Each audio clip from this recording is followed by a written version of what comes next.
তেখেতে আমাৰ এই 20তম আদিবাসী মহাসভা ৰিসেপশন কমিটিক উদ্দেশ্য কৰি তাহাৰি তাৰে নাৰ নানা হো তাহাৰি তাৰে নাৰ নানা হো তাহাৰে তাৰে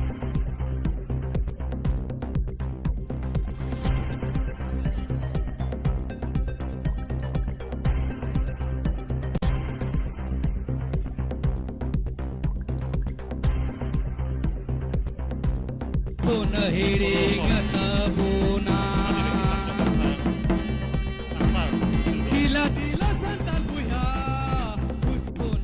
অসম আদিবাসী ছাত্ৰ সন্থা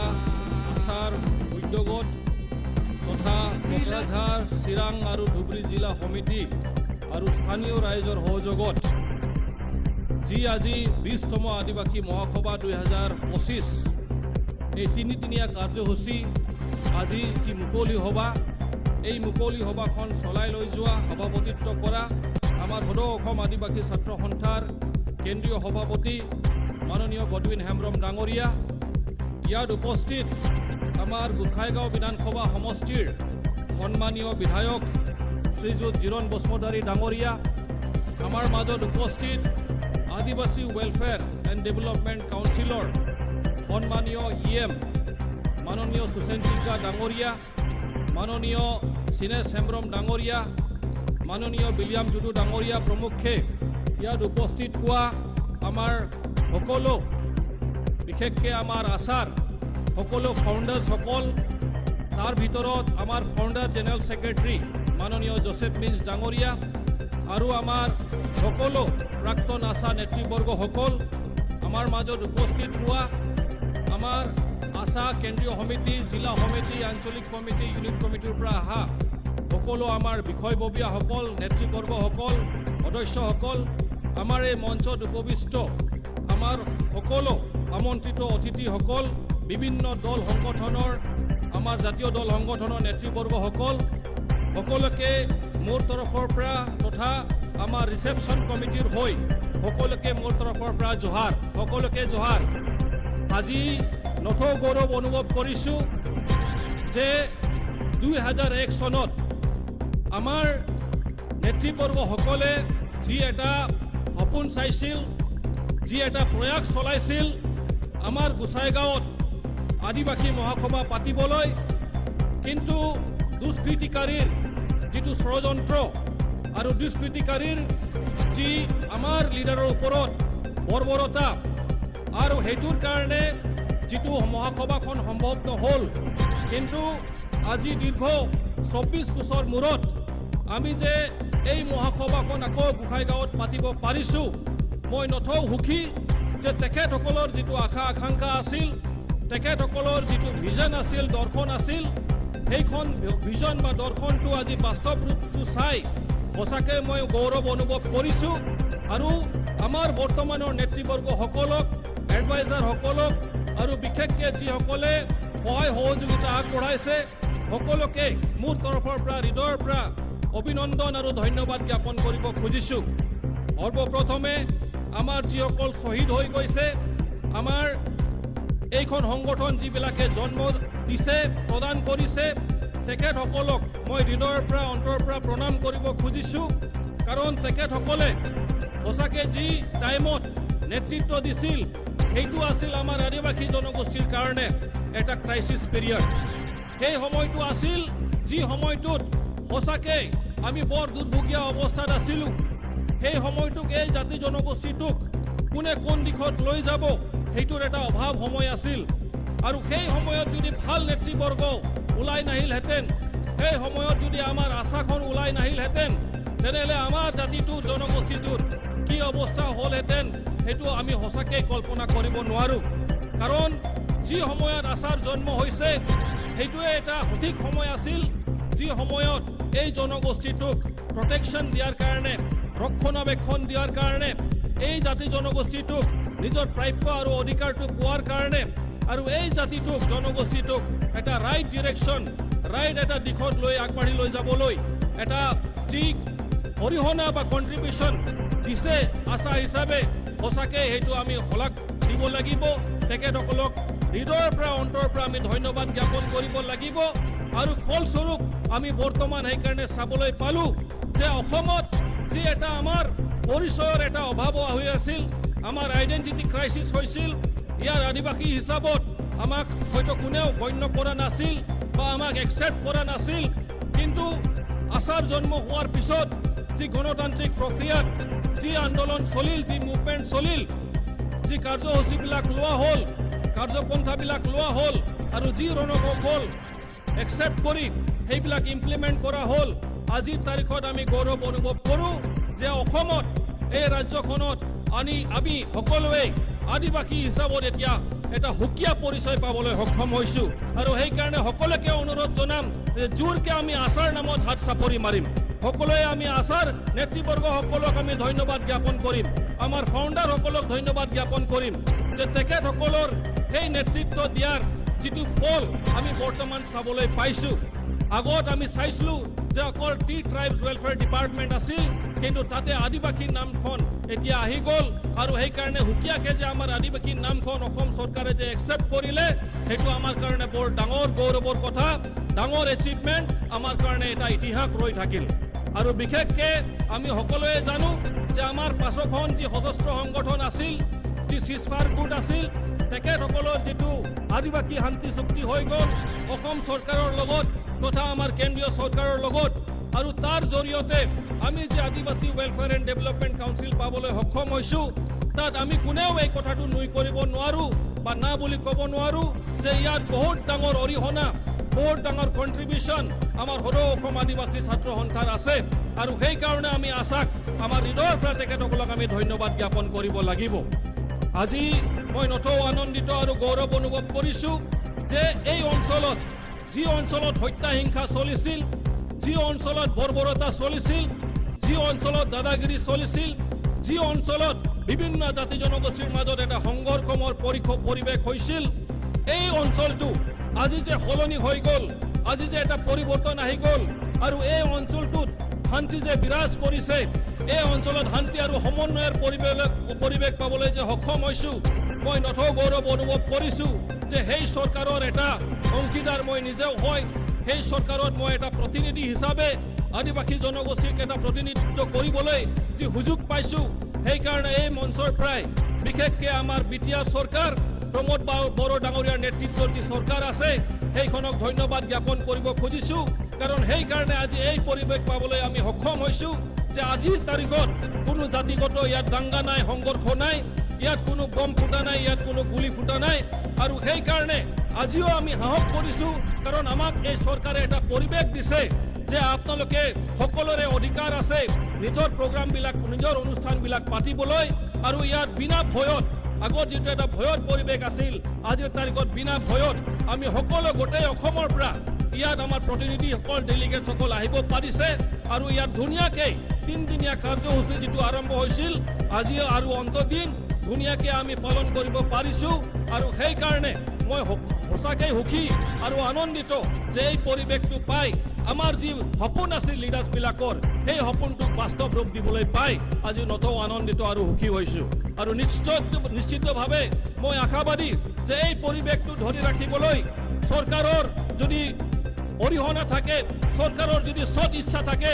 নিশ্চিতভাৱে শান্তিময় পৰিৱেশটো আমি ধৰি ৰাখিবলৈ সক্ষম হ'ম। আৰু সকলোৱে জানে যে আদিবাসী জনগোষ্ঠীটো এটা শান্তিপ্ৰিয় জনগোষ্ঠী, নিজেও কোনেও কেতিয়াও তেখেতসকলে ষড়যন্ত্ৰ কাৰোবাৰ বিৰুদ্ধে নকৰে। আৰু সেইকাৰণে এই চৰকাৰক সঁচাকৈ ধন্যবাদ জ্ঞাপন কৰিছোঁ যে আমাক এই পৰিৱেশটো, শান্তিময় পৰিৱেশ থাকিবলৈ যে আমাক এটা পৰিৱেশ দিছে, সেইকাৰণে এই চৰকাৰক ধন্যবাদ জ্ঞাপন কৰিছোঁ। আৰু চৰকাৰৰ সহায় সহযোগিতা সদায় আমাৰ লগত থাকিব বুলি মই আশাবাদী।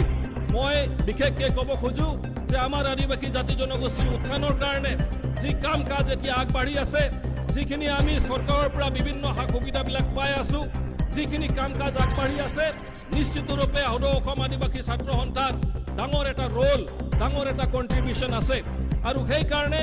আজিৰ তাৰিখত আমি বিভিন্ন তেনেকুৱা ধৰণৰ বিষয়ত আগবাঢ়িব পাৰিছোঁ। আৰু বিশেষকৈ ক'ব লাগিব যে আমি অসমত আমাৰ বিশেষকৈ যিটো হুল দিৱস 30 জুন বুলি কওঁ, আমাৰ চিৰকানু হুল মাহা বুলি কওঁ সেই চিৰকানু 30 জুনটো আমি এটা ৰেষ্ট্ৰিক্টেড হলিডে যে পাবলৈ সক্ষম হৈছোঁ এটা ইতিহাস যে আমি পালোঁ সেইটোৰ কাৰণে সঁচাকেই আমাৰ সকলোৰে ডাঙৰ এটা অৰিহণা আছে আমাৰ ৰাইজৰ সকলোৰে অৰিহণা আছে তাৰ ভিতৰত বিভিন্ন দল সংগঠনৰ ভিতৰত আমাৰ আছাৰ ডাঙৰ এটা ৰোল আছে বা দায়িত্ব আছে তেখেতসকলে পালন কৰিছে আমি যে অসমত পৰম উৎসৱ হিচাপে আমি যে এটা দিন ৰেষ্ট্ৰিক্টেড হলিডে হিচাপত পাইছোঁ নিশ্চিতভাৱে সেইটো আমাৰ কাৰণে গৌৰৱৰ কথা কাৰণ আদিবাসী সকলৰ এটা পৰৱ বা উৎসৱ পৰম উৎসৱ তাৰ নামত যে আমি এটা ৰেষ্ট্ৰিক্টেড হলিডে পাবলৈ সক্ষম হৈছোঁ নিশ্চিতভাৱে ইয়াত আছাৰ বহুত ডাঙৰ এটা ৰোল আছে আৰু যিকোনো মানুহে এতিয়া সুধিব যে 30 জুনটো কিহৰ বন্ধ হুল দিৱসটো কিহৰ বন্ধ আমাৰ কৰম পূজাটো তেতিয়া আদিবাসী জনগোষ্ঠীৰ নাম আহিব তো নিশ্চিত ৰূপে আমাৰ নাম যিবিলাক আহি আছে আৰু আমাৰ বিষয়বিলাক যিবিলাক গভৰ্ণমেণ্টে টেক আপ কৰি আছে আৰু বহুত পাব লগা আছে বহুতখিনি প্ৰাপ্য অধিকাৰ আমাৰ বাকী আছে আমাৰ বিটিআৰ চৰকাৰ হিচাপত আমাৰ যি আদিবাসীৰ নেতা আদিবাসীৰ হিৰো বিৰছা মুণ্ডা ভগৱান বিৰছা মুণ্ডা বীৰ বিৰছা মুণ্ডা তেখেতৰ নামত আমি যে এটা বিৰছা মুণ্ডা কালচাৰেল কমপ্লেক্স 10 কোটি টকাৰ পাবলৈ সক্ষম হৈছোঁ সেইটোৰ কাম কাজ আমাৰ কাৰিগাঁৱত আৰম্ভ হৈছে চৰকাৰে যে আমাৰ বীৰসকলক তেখেতসকলক যে সন্মান জনাইছে সেইকাৰণে ডাঙৰ অৰিহণা নিশ্চিতভাৱে আমাৰ আদিবাসী জনগোষ্ঠীৰ সকলোৰে আছে তাৰ ভিতৰত আছাৰ এটা ডাঙৰ ৰোল আছে আৰু সেইকাৰণে আজি আমাৰ বীৰসকলক মান সন্মান জনাবলৈ মান্যতা দিবলৈ চৰকাৰ আজি আমাক যে দিছে নিশ্চিত ৰূপে আমি ভাবোঁ যে আমি এক দিক আকৌ আমি আগবাঢ়িছোঁ আৰু নিশ্চয় আমি ভাবোঁ যে চৰকাৰ নিশ্চয় এই জাতি জনগোষ্ঠীক আঁকোৱালি লৈছে সন্মান জনাইছে মান্যতা প্ৰদান কৰিছে অকল সেইটো নহয় আমাৰ ঠিক এইখন জেগাত য'ত আমি বহি আছোঁ ইয়াৰ ঠিক 1 কিলোমিটাৰ আগত হাইৱেৰ ছাইডত চিডকানুৰ নামত এটা চিডকানু পাৰ্ক হৈ আছে য'ত নেকি বিটিআৰ চৰকাৰে তাতে অনুদান প্ৰদান কৰিছে 1 কোটি টকাৰ নিশ্চিতভাৱে আমাৰ বীৰসকলক যিসকলে সন্মান কৰি আছে নিশ্চিতৰূপে আমি তেখেতসকলকো সন্মান জনাম কিন্তু কথাটো হ'ল যে সদায় যাতে আমাৰ লগত থাকে সদায় আমাৰ যিটোৰ ক্ৰাইচিছ সেই সময়ত যাতে থিয় দিয়ে আমাৰ যি বাকী প্ৰাপ্য আৰু অধিকাৰ আছে সেইটোৰ যাতে আমাৰ লগত থিয় দিয়ে সেইটোৰ কাৰণে আমি আশাবাদী নিশ্চিতৰূপে আমাৰ বীৰ বুধু ভগত তেখেত আছে আমাৰ এজন বীৰ তেখেতৰ নামতো এতিয়া প্ৰয়াস চলিছে কুৰুক জনগোষ্ঠীৰ কাৰণে আমাৰ বিটিআৰ চৰকাৰ ফালৰ পৰা আৰু 1 কোটি টকা দিয়া হৈছে যাতে তেখেতসকলে কি বনাব খোজে তাৰ জৰিয়তে যাতে এই জনগোষ্ঠীটোক মান্যতা বা মান সন্মান যাতে প্ৰদান কৰা হয় ঠিক তেনেকুৱাকৈ বিভিন্ন জাতি জনগোষ্ঠীৰ যি বিশেষ দিন আছে সেই বিশেষ দিনবিলাক আমাৰ চৰকাৰে বিচাৰিছে যাতে এই বিশেষ দিনবিলাকক আমি যাতে মান্যতা মৰ্যাদা যাতে দিব পাৰোঁ কেইদিনমান আগত আমাৰ বিটিআৰৰ প্ৰধান প্ৰমোদ বড়ো ডাঙৰীয়াই বিশেষকৈ আমাৰ মাজত চাওতাল জনগোষ্ঠীৰ মাজত যিটো দাসাই উৎসৱ হয় দাসাই পৰৱ হয় সেইখনকো তেখেতে অপেনলি মানে ৰেষ্ট্ৰিক্টেড হলিডে হিচাপে ঘোষণা কৰিছে ঠিক তেনেকুৱা ধৰণে বিভিন্ন জাতি জনগোষ্ঠীৰ যিটো বিশেষ দিন তেখেতে বিচাৰিছে যে আপোনালোকে দিয়ক আমি প্ৰত্যেকটো বিশেষ দিনত আপোনালোকৰ আমি এটা ৰেষ্ট্ৰিক্টেড হলিডে দিম যাতে সেই দিনটো এটা স্মৰণ কৰিব পাৰোঁ আদিবাসী জনগোষ্ঠীক সন্মান জনোৱাৰ কাৰণে যাতে এটা পদক্ষেপ যাতে হয় আৰু ঠিক তেনেকুৱা ধৰণে এতিয়া যিখিনি চৰকাৰ ফালৰ পৰা আমাৰ ভিজন ডকুমেণ্ট হৈ আছে নিশ্চিতৰূপে আমি আশাবাদী যে এই ভিজন ডকুমেণ্টৰ জৰিয়তে আমি যি দিশত আগবাঢ়িব লাগে সেই দিশত যাতে আমি আগবাঢ়িব পাৰোঁ মোৰ ক'বলগীয়া বেছি নাই বিশেষকৈ এইটোৱে ক'ব খুজিছোঁ যে আদিবাসী মহাসভা যে পাতি আছোঁ এইটো আমি এনেই পাতা নাই এই কেইটা যে উদাহৰণ যে দিলোঁ এইটোৰ কাৰণেই দিলোঁ যাতে আমি সকলোৱে যাতে অৱগত হওঁ যে এনেকুৱা প্লেটফৰ্মৰ আমাৰ দৰকাৰ আছে য'ৰ পৰা আমি নিৰ্ণয় ল'ব পাৰিম য'ৰ পৰা আমি ডিচিশ্যন এটা ল'ব পাৰিম আৰু এই ডিচিশ্যনটোৰ ওপৰত বেছ কৰি যাতে আমি চৰকাৰক হেঁচা প্ৰয়োগ কৰিব পাৰোঁ সদায় আৰু যিটো আমাৰ অধিকাৰ প্ৰাপ্য সেইবিলাক পাবলৈ যাতে আমি সক্ষম হ'ব পাৰোঁ খুব গৌৰৱ অনুভৱ কৰিছোঁ যে আমাৰ যিসকল বীৰসকল আছিল আমাৰ বিশেষকৈ প্ৰয়াত জষ্টিন লাকৰা ডাঙৰীয়া আমাৰ প্ৰয়াত বস্কো চেৰমাকৰ ডাঙৰীয়া প্ৰয়াত আমাৰ আন্দিয়াছ মাৰাণ্ডী ডাঙৰীয়া তেখেতসকলৰ নামতো আমাৰ চৰকাৰ ফালৰ পৰা এটা ভৱন নিৰ্মাণ কৰাৰ কাৰণে অনুদান প্ৰদান কৰা হৈছে যাতে তেখেতসকলক আমি সন্মান জনাব পাৰোঁ ঠিক তেনেকুৱা ধৰণে আমাৰ অসমৰ এটা মন্ত্ৰী যি আছিল মাথিয়াছ টুডু ডাঙৰীয়া তেখেতৰ সন্মান জনাই আমাৰ চৰকাৰ ফালৰ পৰা মাথিয়াছ টুডু মেমৰিয়েল স্পেচ লেব আমি বনাইছোঁ ঠিক তেনেকুৱা ধৰণে আমাৰ মাজত এজন EM আছিল লক্ষীৰাম টুডু ডাঙৰীয়া তেখেতক কেইদিনমান আগত ঢুকালে তেখেতক সন্মান জনোৱাৰ কাৰণে তেখেতৰ মেমৰিত আমি এটা লক্ষীৰাম টুডু ডাঙৰীয়াৰ নামৰ এটা মেমৰিয়েল এটা অডিটৰিয়াম আমি শ্ৰীৰামপুৰত বনাবলৈ গৈ আছো। তো ঠিক তেনেকুৱাকে যাক সন্মান দিব লাগে, যাক সন্মান দিয়াব লাগে, সেই কামত যাতে আমি সদায় যাতে আগবাঢ়ি থাকো, যাতে পিছুৱাই নাথাকো। আৰু সেইকাৰণে এটা এটাকে এক ধাপকে আমি আগুৱাই যাব লাগিব। আৰু তেতিয়াহে আমাৰ প্ৰাপ্য অধিকাৰবিলাকক আমি সাব্যস্ত কৰিবলৈ সক্ষম হ'ম। এতিয়া ক'ব লাগিব যে আদিবাসী জনগোষ্ঠীৰ সৰ্বাংগীন উন্নতিৰ কাৰণে, হলিষ্টিক ডেভেলপমেণ্ট আৰু গ্ৰথৰ কাৰণে সকলো দিশত আমি আগবাঢ়িব লাগিব। এতিয়া অকল পঢ়া শুনা সাধাৰণভাৱে কৰিলে নহ'ব, এতিয়া আমি বিভিন্ন প্ৰফেচনেল লাইনত আমাৰ ল'ৰা ছোৱালীবিলাকক গাইড কৰিব লাগিব, যাতে আমাৰ ল'ৰা ছোৱালীবিলাক ভাল প্ৰফেচনেল যাতে হ'ব পাৰে, ডক্টৰছ ইঞ্জিনিয়াৰ্ছ যাতে হ'ব পাৰে, IAS IPS অফিচাৰ্ছ যাতে হ'ব পাৰে,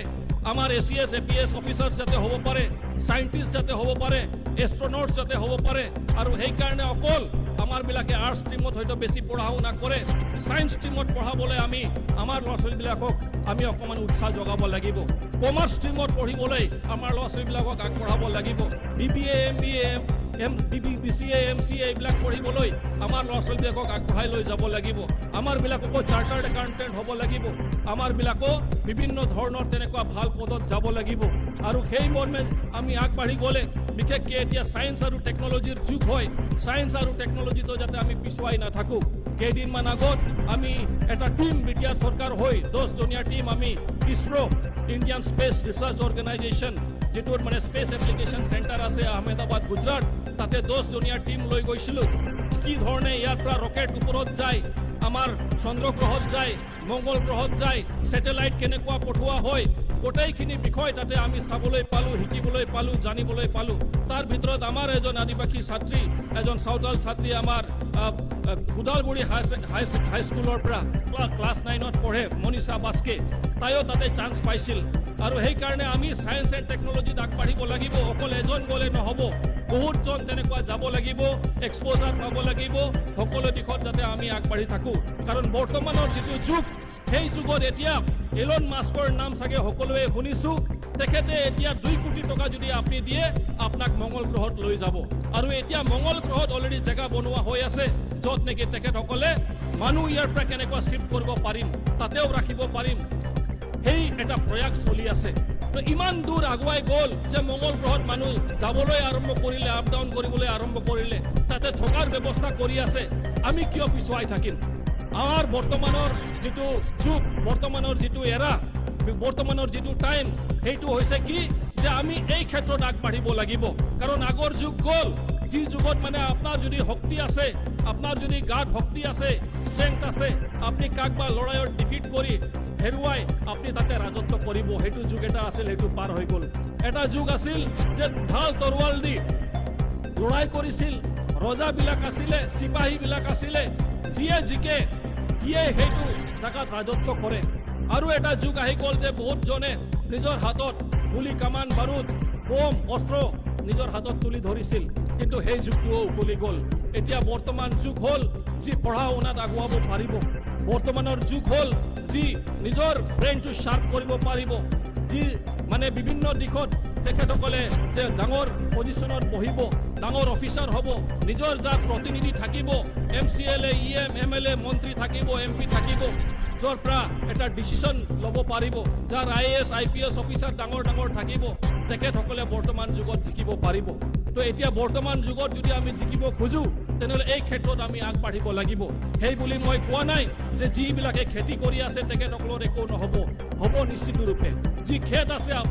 আপোনালোকৰ, সেই খেতটো যদি ভালকৈ আপোনালোকে ব্যৱহাৰ কৰে, সুব্যৱহাৰ কৰে, তাৰ পৰাও আপুনি লাখপতি হ'ব পাৰিব। বহুত কৃষক আজিৰ তাৰিখত কৰোড়পতি হয়, কিন্তু আমি প্ৰয়াস চলাব লাগিব। যিসকল আমি বাগানত কাম কৰোঁ, আমি নিজকে অকল বাগানৰ কামত হয়, সেইটো আমাৰ কাৰণে মেইন চ'ৰ্চ হয়, কিন্তু তাৰ লগত এডিশ্যনেল কি কৰিব পাৰিম, অল্টাৰনেটিভ চ'ৰ্চ অফ লাইভলিহুড কি হ'ব পাৰে,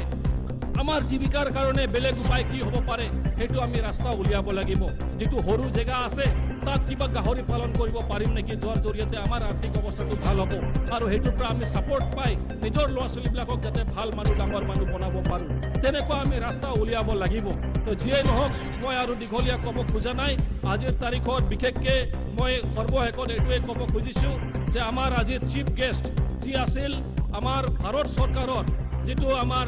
জনজাতিকৰণ মানে সকলৰ বা ট্ৰাইবেল সকলৰ আমাৰ মন্ত্ৰী tribal minister, union tribal minister, minister of tribal affairs, government of India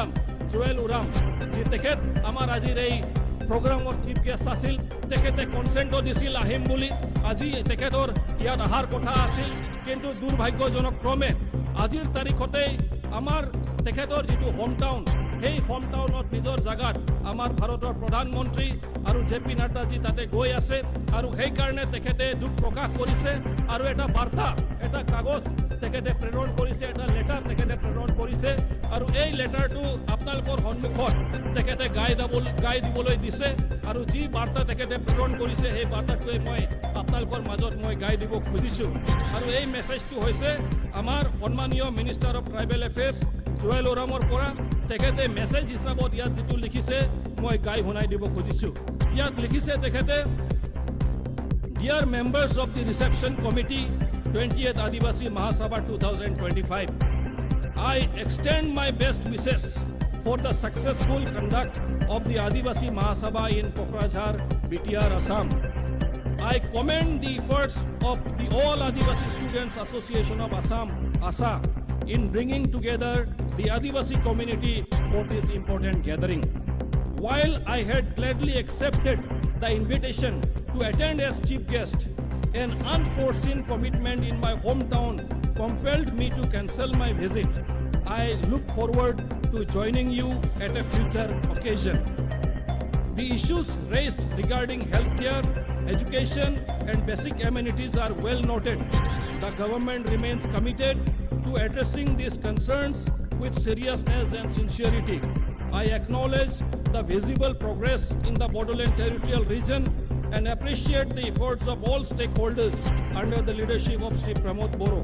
Wishing you all the very best. Jai Hind, Joel Uram. So তেখেতে যিখিনি মেছেজ, এটা লেটাৰ তেখেতে যিটো প্ৰেৰণ কৰিছে, মই আপোনালোকৰ সন্মুখত গাই raised regarding health care, education and basic amenities are well noted. The government remains committed to addressing these concerns with seriousness and sincerity. I acknowledge the visible progress in the Bodoland Territorial Region and appreciate the efforts of all stakeholders under the leadership of Sri Pramod Boro. Wishing you all the very best. Jai Hind, Joel Uram. So তেখেতে যিখিনি message, এটা letter তেখেতে যিটো প্ৰেৰণ কৰিছে, মই আপোনালোকৰ সন্মুখত গাই শুনাই দিছোঁ। তেখেতে আমাৰ এই 20তম আদিবাসী মহাসভাৰ ৰিচেপশ্যন কমিটিক উদ্দেশ্য কৰি তেখেতে নিজৰ ফালৰ পৰা শুভেচ্ছা প্ৰকাশ কৰিছে, যাতে আমাৰ আজিৰ এই আদিবাসী মহাসভা যিটো কোকৰাঝাৰ বিটিআৰ অসমত হৈ আছে, সেইটো যাতে বহুত ধুনীয়াভাৱে ছাকচেছফুলভাৱে যাতে আমি পালন কৰিব পাৰোঁ। আৰু তেখেতে প্ৰশংসা কৰিছে অল আদিবাসী ষ্টুডেণ্টছ এছ'চিয়েশ্যন অফ আছাম, আছাক তেখেতে প্ৰশংসা কৰিছে যে যি প্ৰয়াস আমাৰ সদৌ অসম আদিবাসী ছাত্ৰ সন্থাই চলাই আছে, আমাৰ গোটেই অসমৰ আদিবাসী জনগোষ্ঠীটোক একগোট কৰাৰ কাৰণে সেইটো প্ৰয়াসটোক তেখেতে আদৰণি জনাইছে, প্ৰশংসা কৰিছে যে আমাৰ এইখন জেগাত আমি যে গোটেই অসমৰ পৰা আহিছোঁ, সেইটো তেখেতে প্ৰশংসা কৰিছে। আৰু তেখেতে লিখিছে যে মই যিহেতু অলৰেডি আজিৰ এই প্ৰগ্ৰামৰ কাৰণে চিফ গেষ্ট হিচাপত যি নিমন্ত্ৰণ, মই যিহেতু সেইটো হৃদয়ৰ পৰা অন্তৰৰ পৰা মই একচেপ্ট কৰিছিলোঁ, কিন্তু দুখৰ বিষয় যে এটা বিশেষ তেনেকুৱা ধৰণৰ বিষয় আহি গ'ল, যি বিষয়টোক মোক মানে বাধ্য কৰি দিলে যে মোৰ আজিৰ ভিজিটটো মই আপোনালোকৰ মাজত আহিব নোৱাৰিলোঁ বা কেঞ্চেল কৰিব লগা হৈ গ'ল। কিন্তু তেখেতে লিখিছে যে মই আশাবাদী যে অহা তেনেকুৱা কেইটামান প্ৰগ্ৰামবিলাকত, তেনেকুৱা অনুষ্ঠানবিলাকত মই নিশ্চয় আপোনালোকৰ লগত আহিম, আপোনালোকৰ মাজত আহিম বুলি তেখেতে লিখিছে। আৰু তেখেতে লিখিছে যে এই ফালৰ পৰা যিটো এটা চিঠি গৈছিল, আৰু তাতে আমাৰ আদিবাসী জনগোষ্ঠীৰ কাৰণে যিটো বিশেষকৈ স্বাস্থ্যৰ প্ৰতি লক্ষ্য ৰাখি, আমাৰ পঢ়া শুনাৰ প্ৰতি লক্ষ্য ৰাখি, আৰু যিখিনি আমাৰ প্ৰাপ্য আৰু অধিকাৰ আৰু যিখিনি আমি পাব লগা আছে বেচিক এমিনিটিজখিনি, সেইবিলাক তেখেতে কৈছে যে ৱেল নোটেড বুলি, যে মই এইখন ধ্যান ৰাখিম, নিশ্চিতভাৱে ধ্যান ৰাখিম বুলি কৈছে। আৰু তেখেতে কৈছে যে চৰকাৰ ফালৰ পৰা আমি অলৰেডি কমিটেড আছোঁ যে এই বিষয়বিলাক, আপোনালোকৰ এই বিষয়বিলাক যাতে আমি সোনকালে চিৰিয়াছলি আৰু উইথ চিনচিয়াৰিটি লিখিছে যে মানে সঁচা ৰূপে যাতে সেইটো আপোনালোকৰ সেই মেটাৰবিলাক যাতে টেক আপ কৰিব পাৰোঁ, আৰু সেইটো যাতে আপোনালোকৰ কাৰণে আমি ব্যৱস্থা কৰি দিব পাৰোঁ, সেইটো তেখেতে লিখিছে। আৰু তেখেতে কৈছে যে আমাৰ বড়োলেণ্ড টেৰিটৰিয়েল ৰিজনত যি এটা প্ৰগ্ৰেছ হৈ আছে, যি এটা ধুনীয়া সকলো দিশত আগবাঢ়ি আছে আৰু বিভিন্ন ষ্টেক হোল্ডাৰ্ছ মানে ইয়াক চৰকাৰৰ পৰা আৰম্ভ কৰি বিভিন্ন দল সংগঠনৰ পৰা আৰম্ভ কৰি বিভিন্ন নেতৃবৰ্গসকলৰ পৰা আৰম্ভ কৰি বিভিন্ন জাতি জনগোষ্ঠীৰ নেতৃবৰ্গসকলৰ পৰা আৰম্ভ কৰি যি ৰোল সকলোৱে প্লে কৰি আছে ইয়াত প্ৰমোদ বড়ো ডাঙৰীয়া নেতৃত্বত সেইটোক তেখেতে প্ৰশংসা জনাইছে আৰু কৈছে যে তেখেত ফালৰ পৰা তেখেতে আমাক সকলোকে শুভেচ্ছা জ্ঞাপন কৰিছে আৰু তেখেতে কৈছে যে নিশ্চিতৰূপে অহা প্ৰগ্ৰামবিলাক যিটো মই কৈ দিছোঁ নিশ্চিতভাৱে তেখেতে এটেণ্ড কৰিব বুলি প্ৰয়াস চলাব বুলি তেখেতে কৈছে। তো এই মেছেজখিনি যিহেতু পঢ়াই শুনাই দিবলৈ কৈছিল আপোনালোকৰ মাজত মই পঢ়াই গাই শুনাই দিলোঁ আৰু অকণমান ব্ৰিফিং কৰি দিলোঁ। মই আশাবাদী যে তেখেত হয়তো দুখ কৰিছে যে আহিব পৰা নাই আমাৰ মাজত, কিন্তু তেখেতৰ ফুল তেখেতৰ এটা কমিটমেণ্ট আছিল। তেখেতে অলৰেডি আমাৰ ইনভিটেশ্যনখন একচেপ্ট কৰিছিল আৰু সেইকাৰণে এই পত্ৰখনত স্পষ্টভাৱে তেখেতে মেনশ্যন কৰি দিছে যে হয় মই হৃদয়ৰ পৰাই আপোনালোকৰ নিমন্ত্ৰণটো একচেপ্ট কৰিছিলোঁ, কিন্তু পৰিতাপৰ বিষয় যে বিশেষ তেনেকুৱা এটা নিজৰ জেগাত এটা প্ৰগ্ৰাম অহাৰ কাৰণে তেখেতে আজি আমাৰ মাজত উপস্থিত হ'ব পৰা নাই। তো যিয়ে নহওক এইখিনি মেছেজখিনি পঢ়া শুনাই মই ভাবোঁ যে মই ফালৰ পৰা মই আৰু বেছি দীঘলীয়া নকৰোঁ। নিশ্চিতভাৱে যি উদ্দেশ্য আৰু লক্ষ্যৰে 20তম আদিবাসী মহাসভাখন পতা হৈছে নিশ্চিতৰূপে সেই উদ্দেশ্য আৰু লক্ষ্যখিনিত আমি উপনীত হ'ব পাৰিম আৰু ইয়াৰ পৰা আপোনালোকে সকলোৱে গোটেই অসমত এটা ভাল বাৰ্তা এটা ভাল বাণী লৈ যাব আৰু যি কথা আজি ইয়াত আলোচনা কৰা হ'ব বিশেষকৈ ডেলিগেট ছেশ্যনবিলাকত যি ডেলিগেটছবিলাকে আলোচনা কৰিছে যি টপিকৰ ওপৰত আলোচনা কৰিছে সেই গোটেই বিষয় আপোনালোকে গোটেই অসমত নিজৰ নিজৰ ঠাইত গৈ আমাৰ আদিবাসী ৰাইজক সেইখিনি কথা অৱগত কৰাব বুলি আশা ৰাখি সকলোৰে মোৰ ফালৰ পৰা মানে ধন্যবাদ জ্ঞাপন কৰি শুভেচ্ছা জ্ঞাপন কৰি সকলোৰে মংগল কামনা কৰি মোৰ যি মানে ভাষণ আছিলে মোৰ যি কথা আছিলে ইয়াতে মই সমাপ্ত কৰিলোঁ। সকলোকে ধন্যবাদ, সকলোকে নমস্কাৰ, সকলোকে জোহাৰ। জয় আদিবাসী, জয় আশা, জয় হিন্দ।